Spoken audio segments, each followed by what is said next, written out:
I know that I know nothing. Biography.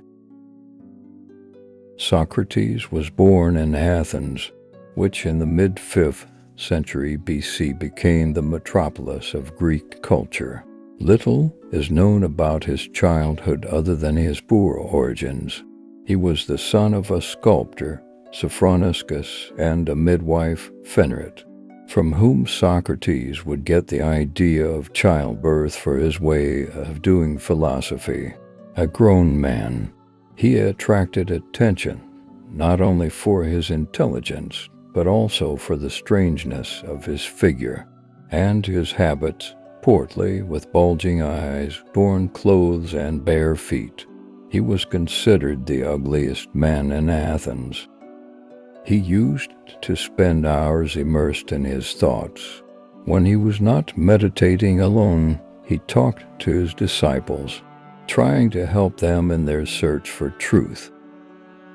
At this time, the second phase of Greek philosophy began, known as Socratic or anthropological, where Socrates was the main philosopher of this period of ancient philosophy. At this stage, philosophers began to worry about problems related to the individual and the organization of humanity. They began to ask, what is true? What is good? What is justice? Since in the first phase of Greek philosophy, the concern was with the origin of the world, a phase that became known as the pre-Socratic period of philosophy. Socrates' main ideas.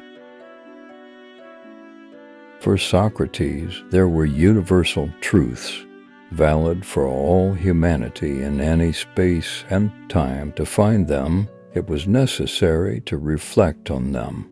This perception of truth is achievable as a differentiating factor between Socrates and the sophists. The principle of Socrates' philosophy was in the phrase "know thyself," a universal oracle given by the god Apollo in Greek mythology. Before launching in search of any truth, man needs to analyze himself and recognize his own ignorance. Socrates himself, when consulting the oracle of Delphi, received the message that he was the wisest among the Greeks. Socrates realized that he was wise because, among the wise men, he was the only one who thought he did not know and sought true knowledge. The famous phrase arises from his assertion of his own ignorance. I know that I know nothing. From this idea, the Socratic method was developed. The philosopher initiates a discussion and leads his interlocutor to the recognition of his own ignorance through dialogue. This is the first phase of his method, called irony or refutation. In the second phase, Maieutic's technique of bringing to light, Socrates requests several particular examples of what is being discussed. For example, when asked about courage, he develops a dialogue with a general who is highly respected for his work in wars. The general gives him examples of courageous acts. Not satisfied, Socrates analyzes these cases with the aim of discovering what is common to all of them. This common something could represent the concept of courage, the essence of heroic acts which will exist in any courageous act, regardless of the circumstances that surround it.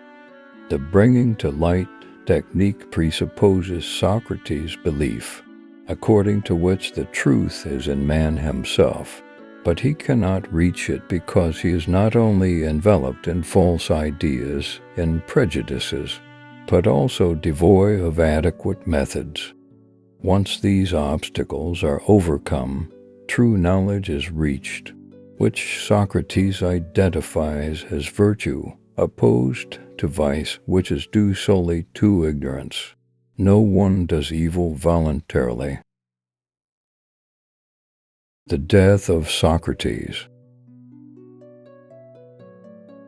Socrates was a famous figure in Athens. Wherever he went, he carried with him an immense number of followers and disciples, especially young people. In his meetings with respected figures from the Greek polis, due to his method, he ended up exposing and irritating his interlocutors.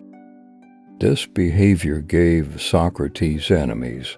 Among the most powerful figures in Athens, before long, the philosopher was accused of corrupting youth and attacking the Greek gods.